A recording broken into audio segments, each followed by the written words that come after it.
Hi, and welcome to the special RiskMatters Bulletin.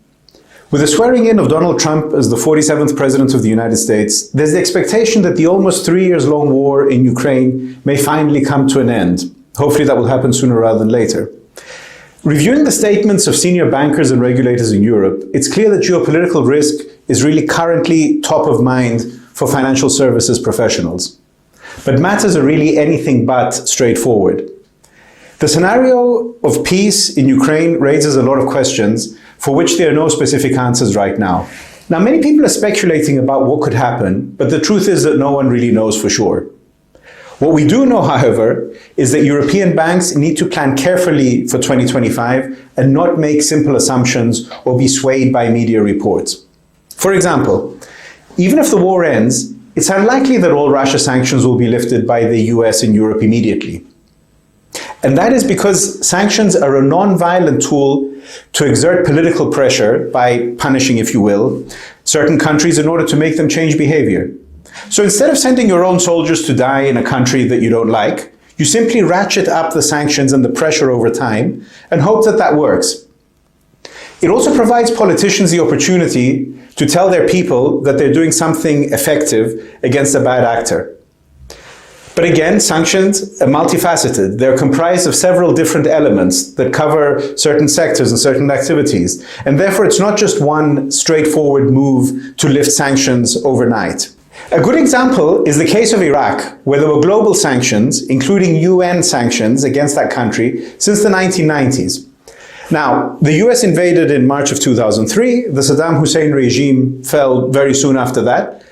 But the UN Security Council only voted to return full control of the oil and natural gas to the Iraqi government around 7 years later, in December of 2010. Another possibility is that the US government will actually impose more sanctions on Russia just before peace talks begin, and they would do that in order to exercise further leverage over Moscow. A case in point is what the Obama administration did to Iran in 2015 in order to bring them to the table for the nuclear deal that was being discussed at that time. So I would not be at all surprised if something similar happens in this case. And the truth, of course, is that the first sanctions were imposed on Russia in 2014 with Crimea. And so this story is now over 10 years old, and so it's quite difficult for it to change rapidly. In general, we shouldn't expect a quick return to normal banking and business relations between Russia and the West. Now, lots of Russian companies have already relocated to Europe and the GCC since 2022 and are running their businesses from there. And therefore, it may be unlikely that a lot of these companies return to Russia very quickly. Therefore, for these organizations, very little will change after the conflict ends. On the flip side of that, other Russian companies have reoriented their business models towards serving the fast-growing markets of Asia and parts of the global south. Those links between companies to the Western markets will probably not go back to what they were even prior to 2022. And why is that? Because companies seek stability and predictability. And so both Russian and Western businesses are unlikely to engage with each other extensively, given that sanctions could conceivably return at any other point in time in the near future. Now, I want to talk to you a little bit about energy sanctions here, because that's really a very interesting area in order to see the intricacies of sanctions programs. The EU signature measure against Russian energy is the so-called price cap sanction. Now, that stipulates that European countries cannot pay more than $60 per barrel of Russian oil. That's conceivably to stop the funding of Russia's war machine with European money. But the largest oil producer, Rosneft, had a 2023 profit of almost $14 billion, which was up 47% from the previous year. Russia now sells most of its oil to China and India, while the European countries have imported around $57 billion worth of oil from the United States in 2023.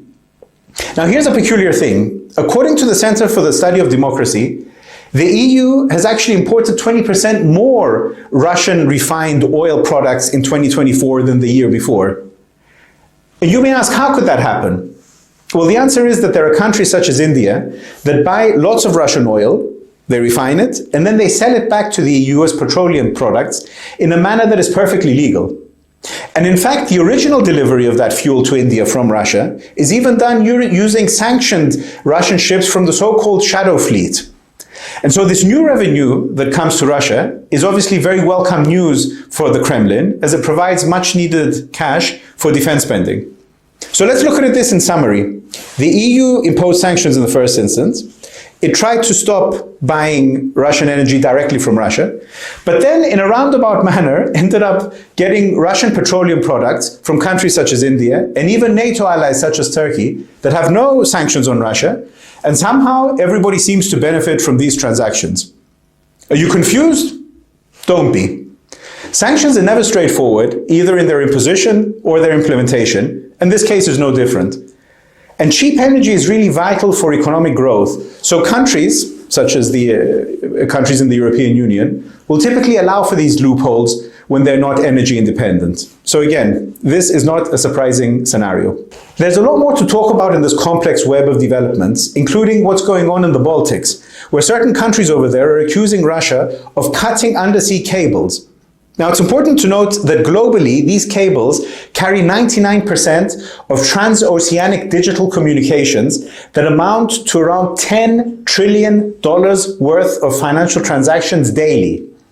Now, if this becomes another hotspot in the conflict between Russia and the West, you will see a whole host of new problems arising for the banks, not to mention rising risk premiums and the exchange rate risk. And just look at what's happening to the euro vis-a-vis the dollar.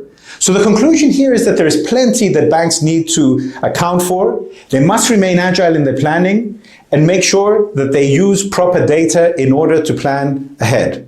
So my advice for 2025 in closing is stay informed of the latest developments, watch this channel for more analysis, and don't go for the simple answer.